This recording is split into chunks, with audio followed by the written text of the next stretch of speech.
Muy buenas tardes. Oiga, qué bueno que ya nos está ahí acompañando en su mesa. Nosotros aquí también en la nuestra, ya listos para compartir este momento. Ya sabe que nos gusta esto de indagar las palabras, indagar sus historias. Y esta vez, miren, para pensar en el tema que vamos a tratar hoy, ¿qué pensaría usted si existiera una máquina del tiempo que nos pudiéramos meter en ella y nos fuéramos allá por el año 1492, allá cuando está Cristóbal Colón descubriendo América, y que pudiéramos llegar a España? ¿Cómo cree usted que sería el lenguaje español en esa época? ¿Lo entenderíamos? ¿No se resultaría totalmente extraño? Pues si no tenemos información, yo creo que no podemos responder a la pregunta. Afortunadamente, creo que, aunque quizás no totalmente en forma exacta, pero nos podemos hacer muy buena idea de cómo se pudo haber escuchado aquella lengua española de 1492. Si nos ponemos a indagar un poquito sobre la lengua que se llama ladino o judeo español y quizás otros nombres. ¿Por qué? Pues porque ahorita ya lo verá usted, esa lengua de algún modo conservó mucho de las formas de la gramática de aquellos tiempos. Pero bueno, eso es más para que se quede con la idea central. Entonces, para tener este tema, para atenderlo, hemos invitado aquí a una gran amiga que su pasión es estudiar la cultura sefardita, es decir, de los judeos españoles, y desde luego, pues también lo que es la lengua ladina.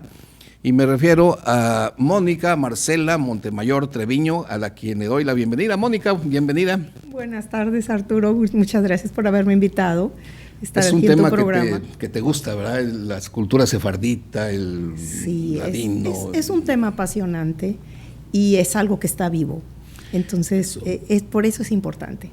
Sí, yo creo que nuestros amigos van a disfrutar el programa porque van a aprender muchas cosas acerca de este tema que pues no son tan comunes, tan del dominio público. A veces saben partes, pero aquí vamos a tratar de ver una forma más integrada.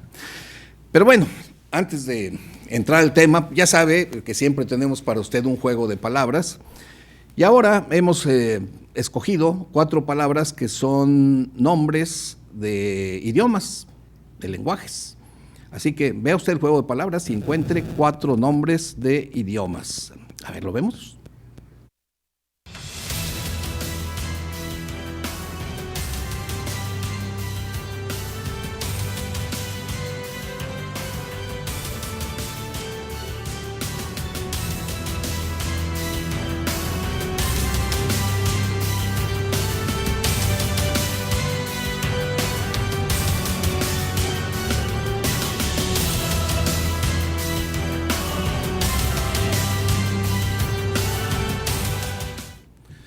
Pues a ver, ¿qué tal? Usted dirá si está fácil, difícil, pero ya sabe, no es necesario que tenga las 4 respuestas para llamarnos.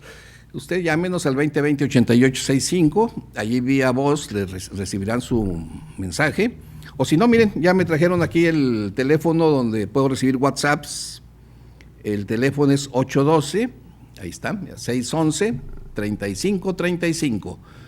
Váyanos diciendo sus respuestas o también cualquier comentario que quiera hacernos, preguntas sobre el tema, de lo que usted guste. Nos interesa mucho saber su opinión. Mientras se animan, bueno, miren, aquí rápidamente le echamos un ojo al libro que tenemos para repartir entre algunos, bueno, que uno de ustedes se llevaría entre quienes nos llamen. Es de Javier Velasco y el libro se llama El materialismo histérico. No histórico, es histérico.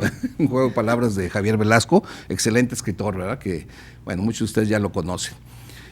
Entonces, ahora sí, pasamos, fíjense, ahora que empezamos con el tema de el ladino, quizás algunos de ustedes que no está familiarizado diga, bueno, ¿y eso qué es? ¿De qué me están hablando? ¿Con qué se come? Bueno, pues, ¿qué les parece si los invito a escuchar a una persona que nos va a hablar un poquito en esto que se llama lengua ladina o lengua judeo-española? Vamos a empezar a ver para irnos ambientando. Adelante, ¿vemos ese video? Me dijo, Ima, y hay aquí una mujer que escribió un libro en español, todo modo de cuentos. ¿Quieres mercar? Dije, sí, merca 2 de ellos, uno para ti, uno para mí. Matilda mucho le plació esto que yo dije. Le dijo a mi hija, quiero hablar con tu madre al teléfono. Me habló, me dijo, ¿quién sos tú? ¿Cómo te llamas? Yo le dije, ven a mi casa. Ya ven, ¿le entendieron? Pues yo creo que la mayoría sí, ¿verdad? Pero sí notaron que hay cositas que no son iguales a como hablamos nosotros. Así que, bueno, ahora sí entramos al tema, Mónica. El ladino que, pues se oye extraño, pero lo entendemos. Así es. ¿Por qué? Pues porque es la lengua que se hablaba en España, en la formación de los dialectos, vamos a decir que es un castellano primitivo. Castellano primitivo, que es un derivado. Recuerda que hubo un dominio romano, del Imperio Romano en la península hispánica, y entonces mezclado con las diferentes lenguas que ya existían en la península, como el gallego, el leonés, el mozárabe, bueno, también catalán y demás, con el latín se hace esta mezcla y es, vamos a decir, los inicios del castellano. Esta no se va a venir a consolidar como castellano hasta la gramática de, bueno, ya sabes que se llama Helio, Antonio, Martínez, etcétera, conocido como Antonio de Lebrija o Nebrija. Entonces, él viene a darle una formación a ese incipiente idioma que se había formado, que después se le va a conocer por la diáspora, ahorita hablamos de eso, como el ladino judeo-español. Bueno, ahí ya tenemos un primer punto, fíjense. Lo que oímos hace rato es, una cierta, para reducir esto un poco, imagínense un español del siglo XV congelado, o sea, así se oía. Eso quiere decir que si ustedes y yo nos vamos al pasado, en una máquina del tiempo, y llegamos a 1492, sí nos vamos a entender, ¿verdad? Con un poquito con dificultades, pero en general vamos a poder platicar, ¿verdad? Así es. En lo general. Pero el tema, Arturo, es que estas comunidades judías, tú sabes que había muchísimas comunidades judías casi en toda la península hablando ese mismo idioma y también el hebreo. Pero, entonces, te interrumpo tantito, ¿por qué había judíos en España? Mira, los judíos se dice que desde el siglo, mucho antes del siglo I, pero la constancia histórica es que cuando el dominio español, que tenían también el control en Oriente Próximo, se llevaron a muchos hebreos o judíos a la península hispánica. Ahí hicieron comunidad. Ahí hicieron comunidad. Y bueno, pues se hicieron, aprendieron esa lengua que se estaba formando. Así es, eran parte de la comunidad, era otra parte de la diversidad de los pueblos de España. Diversidad. Sí, y fíjense, y que por cierto la palabra ladino es una derivación del latino, ¿verdad? Porque yo me imagino que la gente de aquella época, como dices, había otras lenguas que se hablaban y veían que poco a poco otra lengua se iba formando y las iba desplazando, entonces para diferenciarse decían, ese es latino, pero por una diferencia de pronunciación decían ladino. Sí, pero tiene mucho que ver el 1492, que es el parteaguas de la terminación de la Baja Edad Media a la época moderna. Ahí suceden 4 cosas muy importantes, que la gramática, la expulsión de los judíos, la guerra de Granada primero, la expulsión de los judíos y el descubrimiento de América. Eso va a marcar un hito. Y entonces, la consolidación de estos reinos, de acuerdo a lo que estaba en germen, vamos a decir, de estos reinos, era para consolidar a todos, promueven la gramática para unificar, así como querían unificar en religión, querían unificar en las lenguas.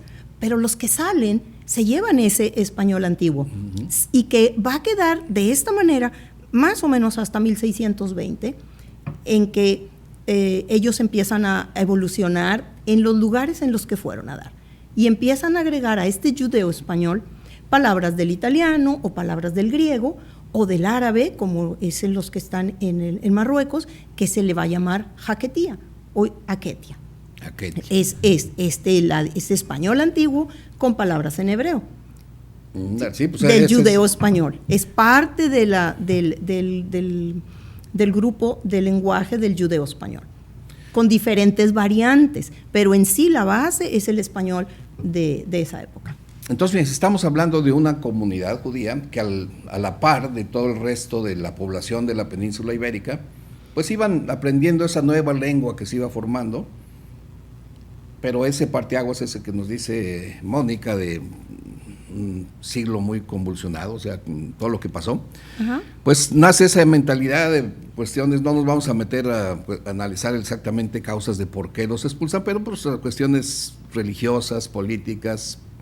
El asunto es que un buen día hay un edicto de los reyes católicos que dicen ya los judíos no pueden vivir más en los reinos españoles, uh-huh, a no ser que se conviertan al catolicismo, ¿verdad? Que era, uh-huh, una opción que se les dio. Así es. O si no, pues se tenían que ir, ¿verdad? Uh-huh. Y sin una cosa ni otra, pues...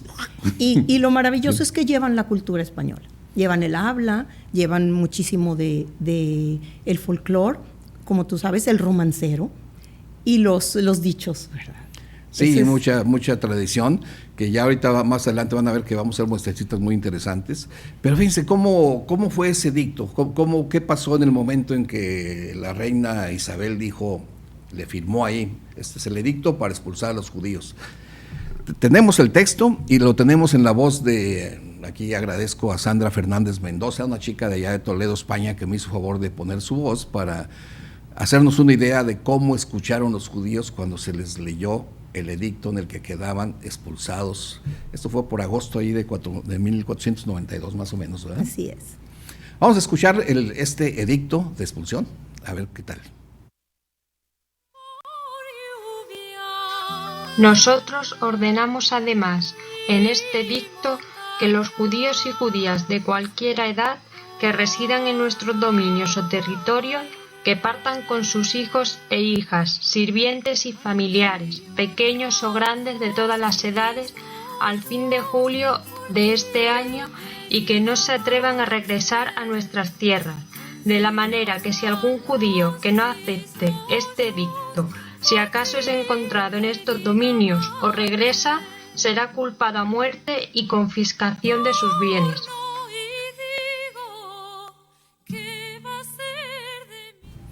Qué terrible ha de haber sido ese momento, ¿no? Porque, pues imagínate, nomás de pronto te dicen ya, aquí has estado durante siglos y un día te dicen ya no puedes estar más, agarra tus cosas y no te puedes llevar gran cosa, más lo que puedes ir cargando, ¿verdad? Se podían llevar todas sus cosas excepto oro, joyas y el dinero, ¿verdad? Todo lo que fueran monedas, pero sí podían llevar toda su casa, imagínate, en carretas, y hacia dónde ir. Ahora, ¿hacia dónde? Se cuenta que había grandes personajes judíos dentro de la corte de los reinos, porque se habían convertido en personajes importantes, pues porque eran muy hábiles, ¿no? Para cuestiones de finanzas, de matemáticas, de comunicación. Había grandes médicos. Sí, cómo no, y los estaban muy cercanos a la corona. Es así como Luis de Santángel, por ejemplo, que tiene una gran participación en los descubrimientos de América, que fue los que apoyan económicamente para los viajes de Cristóbal Colón. Y así había muchísimos, y hubo muchos rabinos que deciden convertirse, y luego como los Senior y los Santángel, Santa María, etcétera, y se quedan, muchos se quedan. Imagínate, hubo familias, mitad se queda en España y mitad se va. Fue decisión personal, cada quien decidió. Decidían. Y muchos se fueron a Portugal y otros se van al norte de África, que esto como te comento. Y de ahí viene la diáspora enorme. De Portugal se van a Holanda, se van a Italia, algunos llegan hasta Sefed en Israel. Y así es como se van formando las comunidades. Está la de Turquía, que salen de Portugal y se establecen en Turquía, principalmente en Izmir, y hacen una gran comunidad. Y también están los de Grecia, los de los Balcanes, en todo el mundo. Mira, ahora en la actualidad hay alrededor de 1,5 millones de sefarditas viviendo, o sefardís viviendo en Israel, que es una comunidad muy grande. Es la más grande que hay en todo el mundo. seguida por Estados Unidos y Francia, que alrededor hay unos 300,000, alrededor de 300,000, y ya después en los otros lugares va menos. Hablan, muchos de ellos siguen hablando el judeo-español y siguen con la tradición y la cultura, y sobre todo pues con sus prácticas religiosas, que tienen una variante pequeña con los askenazí, que son los judíos del norte de Europa. Bueno, ahí ya nos soltaste otra palabra, askenazí, que ahorita la explicamos mejor para aprender, ¿verdad? Hay que tener claro esto, porque todavía quedan más cosas que decir. Sin embargo, bueno, aquí tenemos que hacer un pequeño inter. Agarramos tantito aire. Los invito a ver otra vez el juego de palabras y llámenos a ver qué palabras pueden encontrar. Nosotros volvemos en un ratito más. Adelante.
Bueno, ya saben ustedes también, entre las secciones que tenemos ya fijas, pues nuestra compañera Mariana García Luna siempre nos trae una recomendación literaria, así que vamos a escucharla, a ver qué nos tiene para hoy.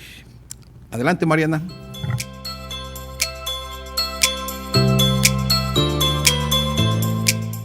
Hola, ¿qué tal? Muy buenas tardes. Qué bueno que nos acompaña otro martes aquí en Palabras sobre la Mesa.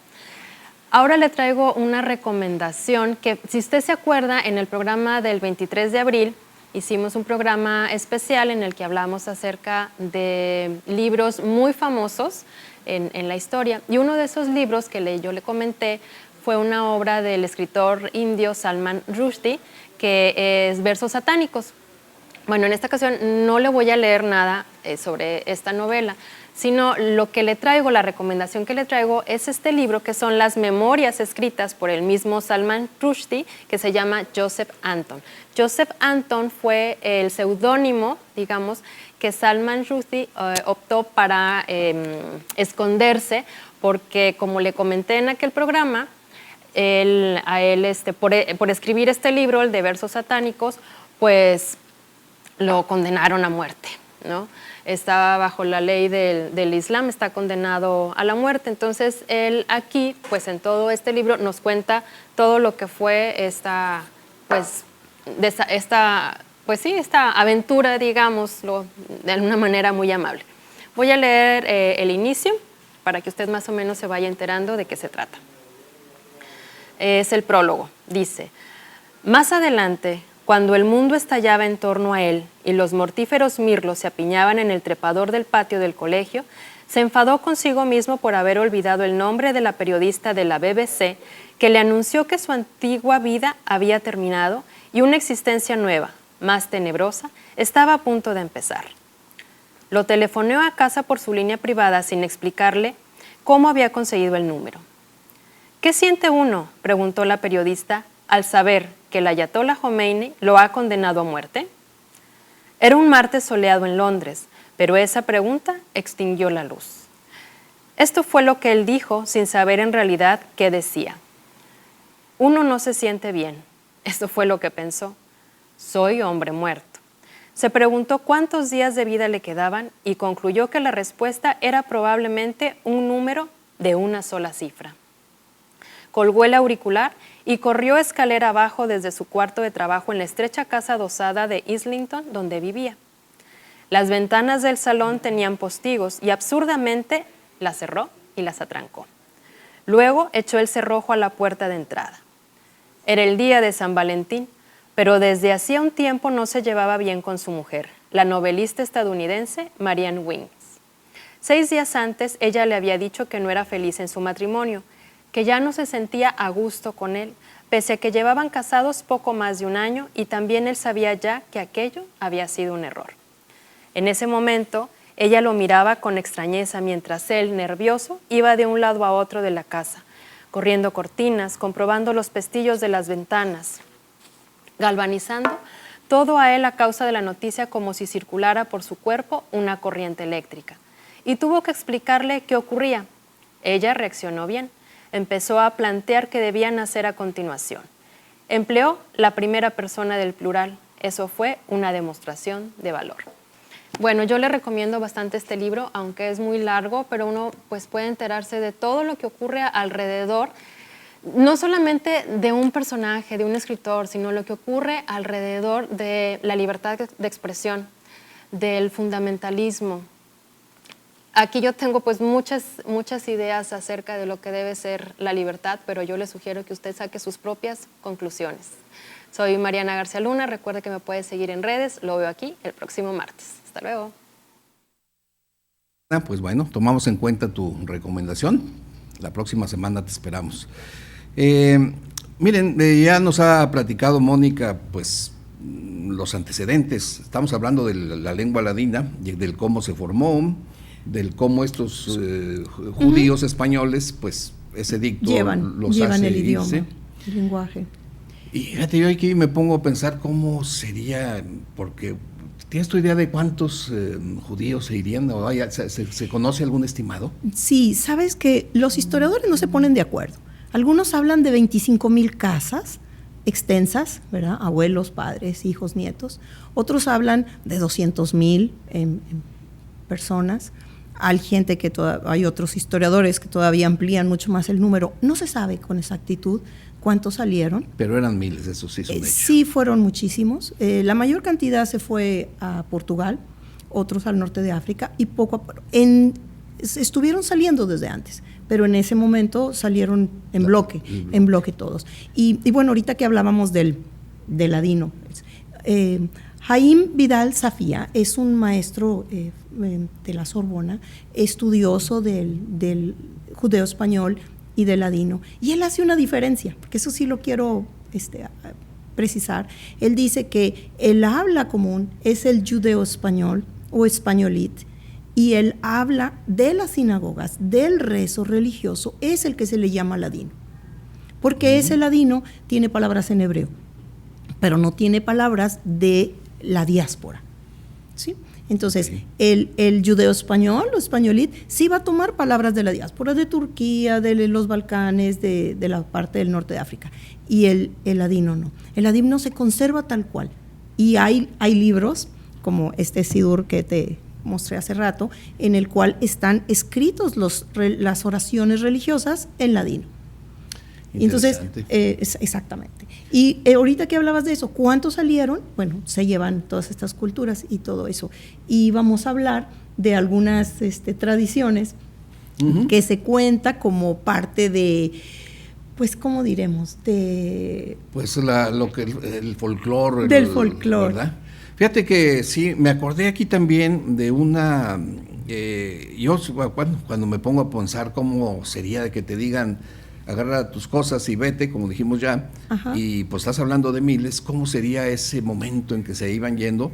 Y fíjate que por ahí encontramos un testimonio de alguien de la época que dejó un texto, y es interesante oírlo, ¿no? Porque nos hace imaginarnos, ¿no? Lo triste, claro, que debe haber sido eso, ¿no? Si quieres, antes de entrar a eso, que nos pongan la salida, a ver qué tal.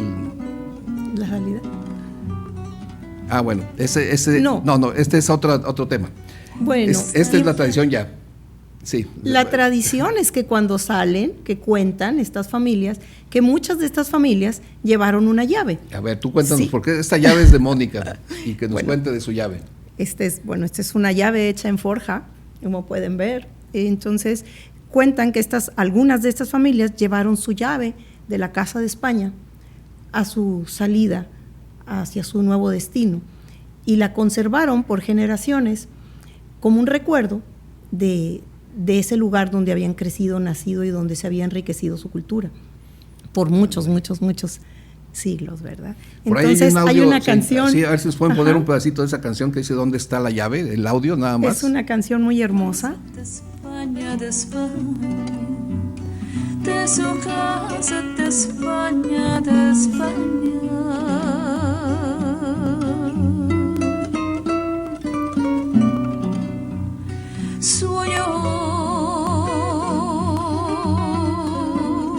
Sueños de España. Sueños de España.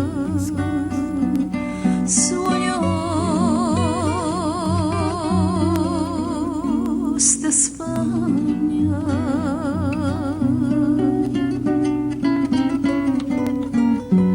Bueno, pues esto nos da una idea de dónde está la llave. ¿Dónde Estaba en Cachú, mis nunos se la trujeron Se la con trujeron. grande amor.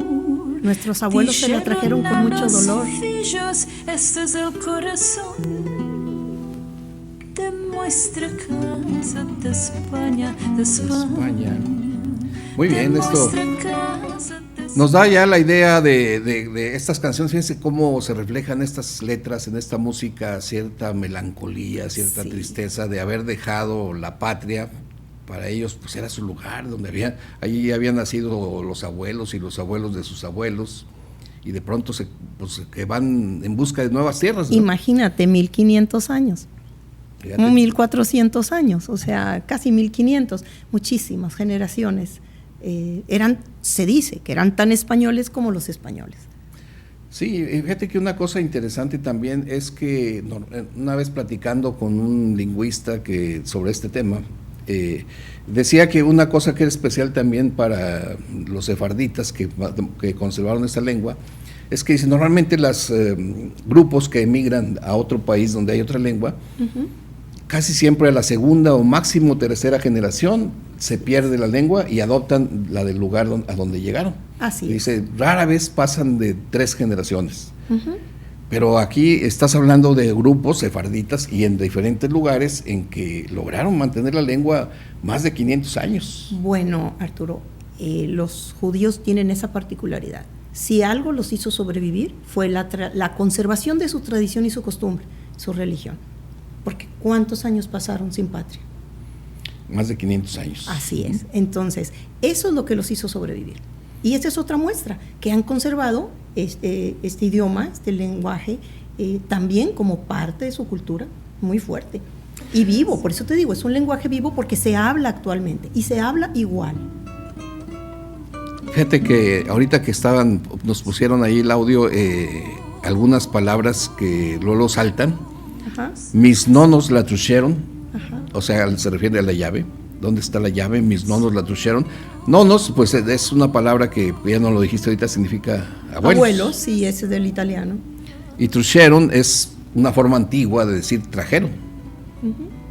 Truchir, traer, trucher, no sé cómo se diría el verbo, no en infinitivo, pero aquí entonces esto nos podría llevar a otro, pues a ver chispazos de que en esta lengua ladina se conservan formas antiguas del español, como ya dijimos al principio. Ahí está una, trucheron, pero también he oído el ancina, Ancina, muy mucho. muy mucho. Pues cuando dicen muy negro, es algo muy malo, maloroso. O sea, en mala hora, dicen maloroso. Maloroso, Y luego, ¿de dónde crees que sale el no sabes ni jota? El dicho. ni jota. Es que no sabe ni jota. Bueno, porque en este judeo español la jota se pronuncia como ye. Ye, por eso, Ye, ye. exacto. Fillo, Fillo Es sería hijo, porque la F se enmudeció después fillo, y sí, la J fijo, era en lugar de hijo es fillo, o abajo en lugar de abajo. Y sí, cambian exactamente la J por una Y. Fíjate, es interesante porque esto explica también, porque acuérdense que estamos diciendo que el ladino es el español que se hablaba cuando se descubre América y todavía un poco más, pues no varió mucho. Pero ese fenómeno de que se diga, por ejemplo, pájaro o en vez de pájaro, nos hace pensar que cuando llegan los españoles aquí a América y esto empieza a ser el imperio no era mexicano, era mexicano, mexicas, mexicano. Javier, tal vez ellos pronunciaban Javier, o sea que ese sonido era suave, era más suave, y que los judíos al irse lo conservan, o sea, ellos no lo cambiaron. Ellos no lo cambiaron. Pero los que se quedaron en la península sí lo cambiaron. El castellano evolucionó, nosotros hablamos español, pero el castellano fue evolucionando y la gramática y se fue uniformando y ha ido evolucionando, se han ido agregando más vocablos, ¿verdad? Y ese se quedó de alguna manera estático, pero es una lengua viva porque se habla. Todavía está, o sea, eso no es lo interesante. Exacto. Entonces, pues estamos en No, hay muchas cosas interesantes. Los dichos. Los dichos. ¿Tú tienes algunos dichos? Sí. Bueno, mira, yo creo que ahorita que regresemos vamos a repasar 2 dichos muy interesantes. Ok. Mientras, póngase listo porque van a ver otra vez el juego de palabras y usted llámenos a ver quién se lleva el libro que tenemos por aquí. Adelante con el juego de palabras.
Bueno, ya estamos de vuelta, les agradecemos mucho sus mensajes. Miren, aquí ya en el WhatsApp ya recibí varias llamadas y están, qué bárbaros, muy activos y todo bien, vamos muy bien con esto.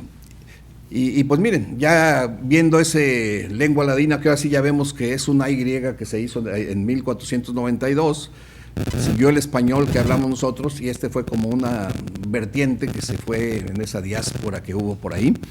Y que nos da también tema porque nos ayuda a descubrir o imaginarnos cómo era el español del siglo XV.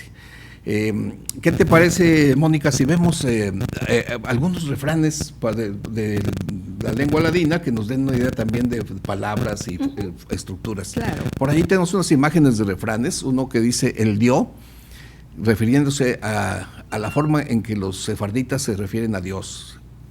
Miren, allí dice, el dio no da moneda, pero hace modo y manera.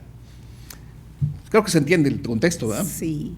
O sea, sí, no te da dinero, pero busca la manera de ayudarte. O sea, es el dio. Pero aquí lo relevante es el dio. El dio, sí, aquí se utiliza muchísimo. Bueno, yo todavía lo escuché mucho. Mi papá, mi familia, decía, adiós, esto. O sea, adiós, que si dio, no lo completaban. Dios. Y en algunos escritos por ahí me he encontrado así, es como dio, sin la S. Sí, es importante. Fíjate que para mí esa es una huella de que efectivamente, para quien lo dude, hay influencia sefardita en la lengua de estas tierras, porque nada más acá en el norte es donde decimos adiós, adiós. Sí. ¿Por qué no dices adiós? Porque justamente esa influencia sefardita, a Dios no le ponen la S, se la quitan, le dicen el dio. Y así lo vas a ver en refranes, en textos, en canciones, y eso no tiene ninguna duda. Como también el siguiente refrán, donde aparece esa famosa palabra que todos conocemos, a ver, lo vemos, la del huerco.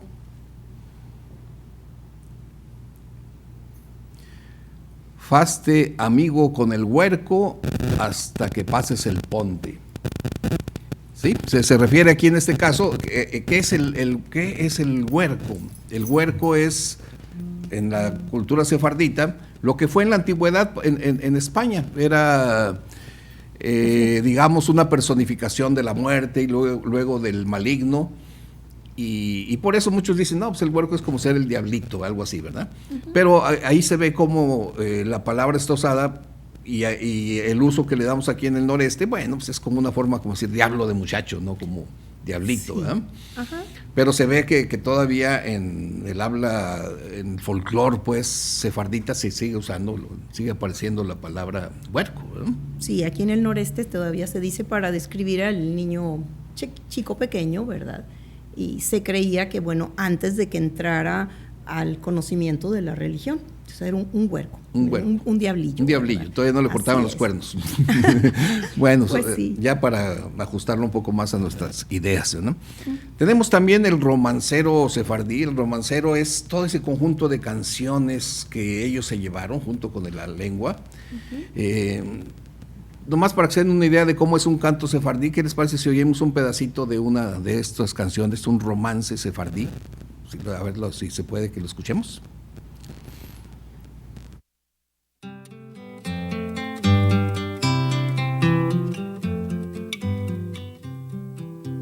Abriste abajur bijú, ábrela tu ventana por ver tu cara morena.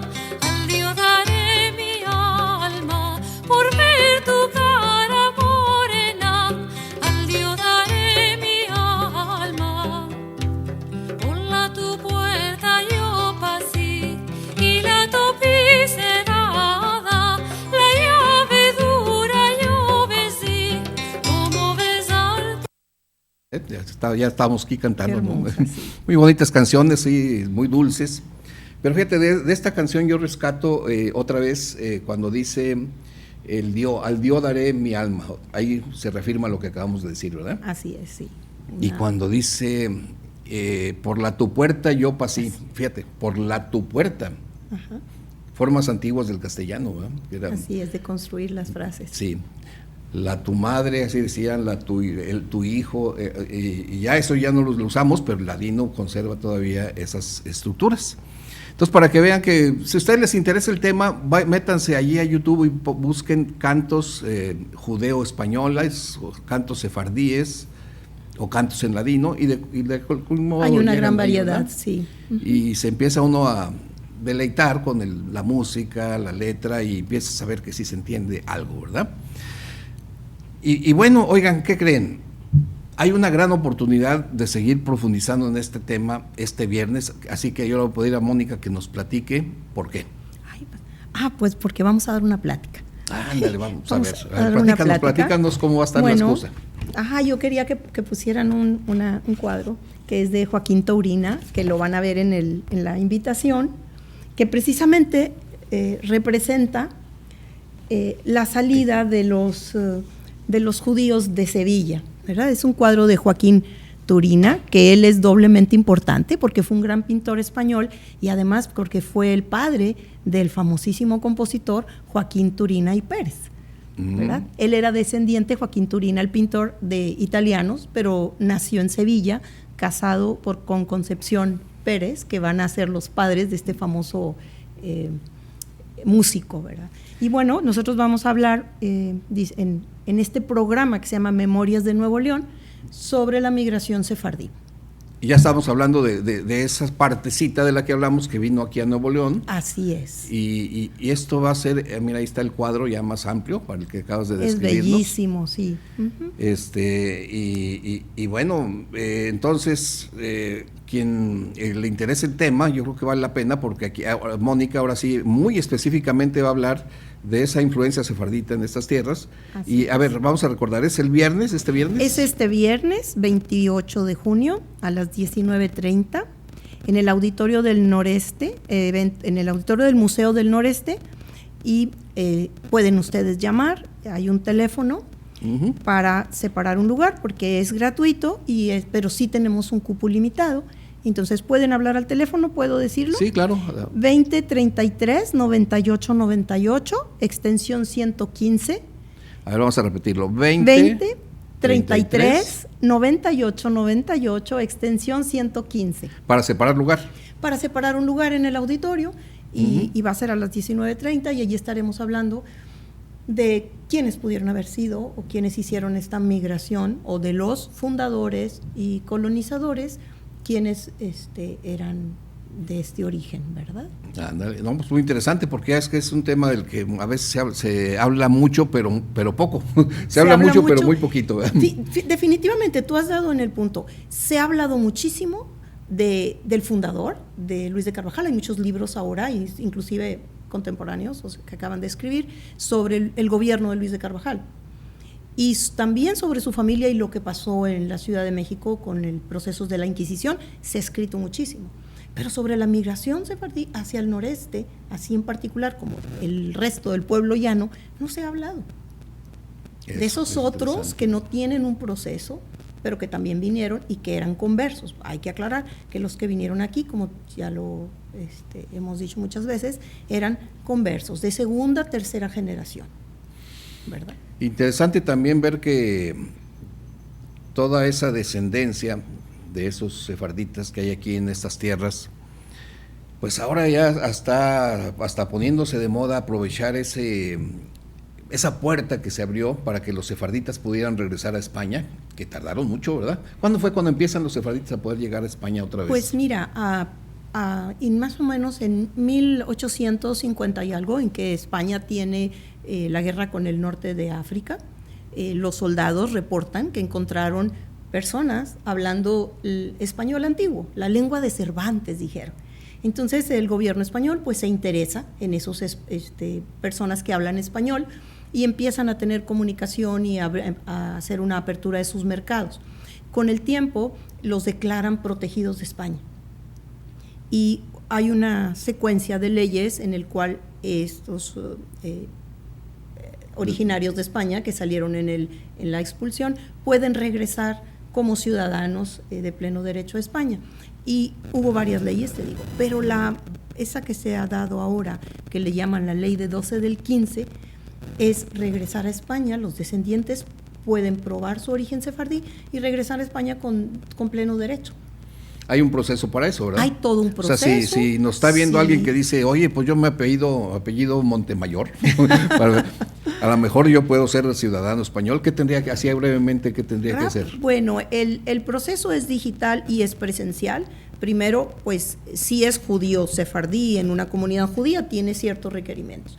Si no es más que descendiente de estos expulsados, tiene que presentar una genealogía con un informe motivado, que es la forma legal de presentar esta genealogía. Se solicita en primera instancia un certificado sefardí a la Federación de Comunidades Judías de España. Y el segundo paso es en el Ministerio de Justicia, que habilitó un sitio, una página en internet, para que cumplan con todos los requisitos de la ley, en donde se agregue el certificado sefardí, el informe motivado y todos los demás documentos que te identifican.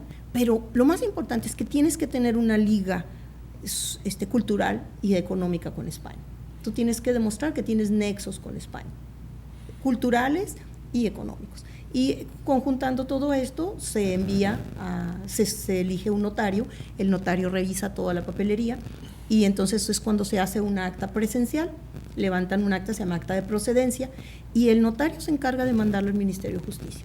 Y ya de ahí es trámite interno hasta que ellos comprueban todo, te otorgan la nacionalidad y te contactan para el trámite que sigue. Pues ya ve, a lo mejor nunca sabe uno, capaz de que muchos de ustedes son descendientes de esos sefarditas que un día salieron de España, luego de Portugal, y que ahora pues puede haber caminos para que usted reclame la llave, como esa que tiene Mónica. La llave, Casa de España. En fin, hay cosas interesantes. Por eso no deje de ir el viernes a la conferencia de Mónica.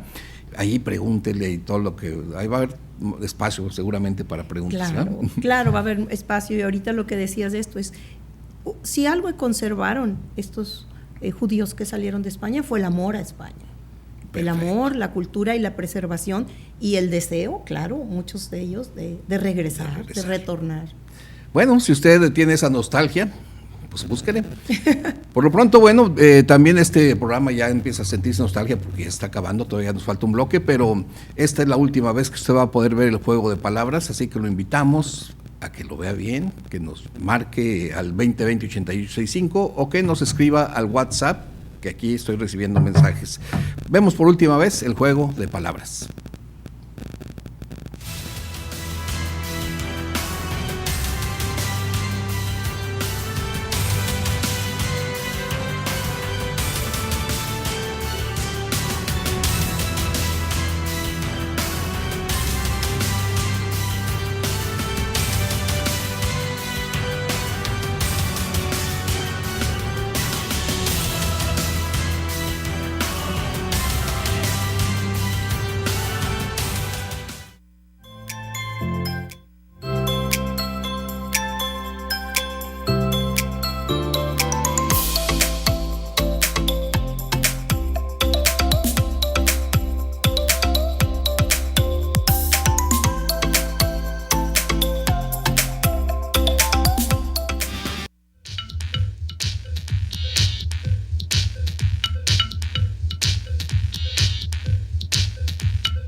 Salieron de las tierras de su nacimiento chicos y grandes, viejos y niños, a pie y caballeros en asnos y otras bestias y en carretas, y continuaron sus viajes cada uno a los puertos que habían de ir, e iban por los caminos y campos por donde iban con muchos trabajos y fortunas, unos cayendo, otros levantando, otros muriendo, otros naciendo, otros enfermando, que no había cristiano que no hubiese dolor de ellos, y siempre por do iban los convidaban al bautismo, y algunos con la cuita se convertían y quedaban, pero muy pocos, y los rabinos los iban esforzando y hacían cantar a las mujeres y mancebos, y tañer panderos y adufos para alegrar la gente, y así salieron de Castilla.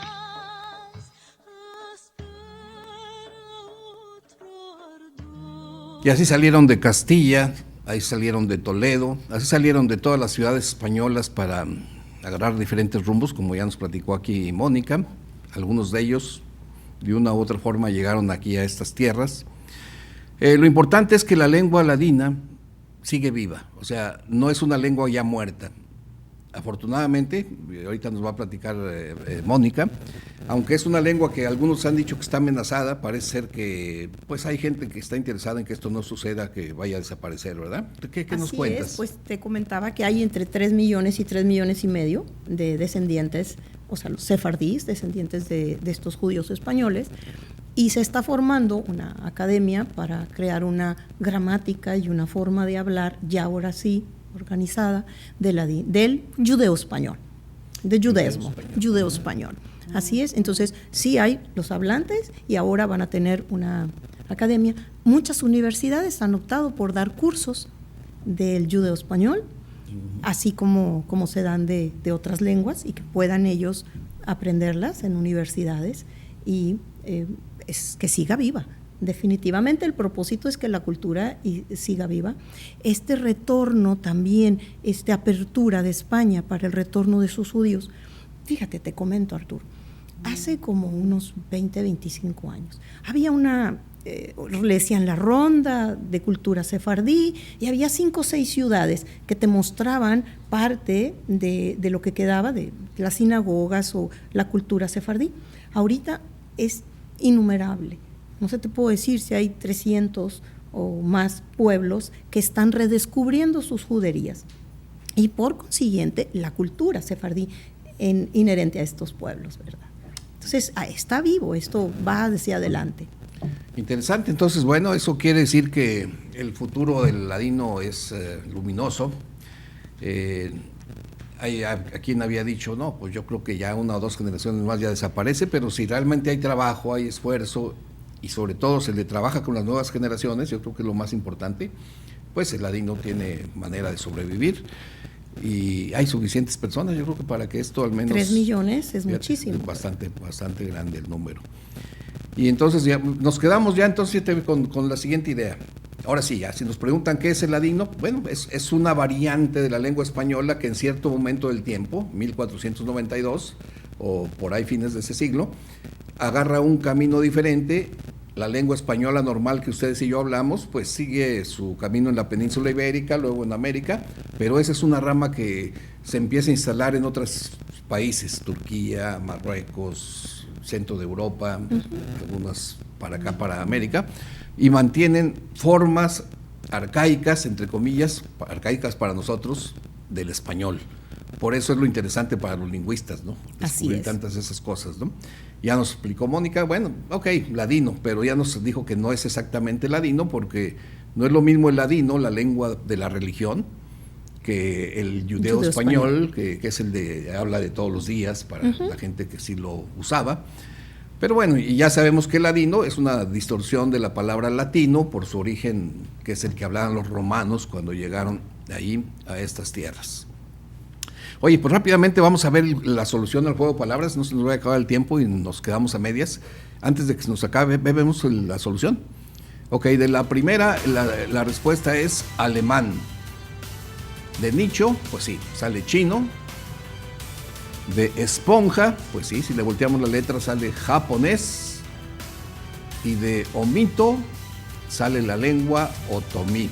una lengua americana para que no haya, digamos, ahí discriminaciones, ¿verdad? Bueno, muchos, la verdad que la mayoría de ustedes adivinaron, o mejor dicho, encontraron todas, y ahora pues vamos a ver quién se va a llevar el libro de Javier Velasco. Aquí le voy a pedir a Mónica que me ayude a seleccionar al azar cualquier papelito. Ah, caray.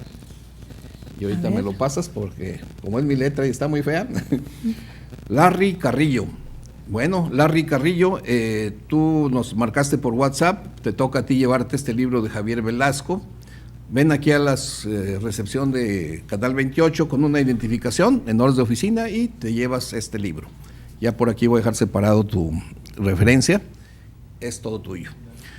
Por lo demás, nosotros, pues bueno, no nos va a quedar más que pues agradecerte, Mónica, Muchas gracias, y pues saber que por ahí vamos a estar acompañándote, pues los invito, vamos, yo ahí voy a estar, así que si sirve que ahí también platicamos. Muchas gracias, te vaya muy bien en la conferencia. Próximo martes. Por escucharnos. Sí, muchas gracias. Ya sabe, próximo martes tenga lista la mesa, que aquí vamos a tener listas las palabras.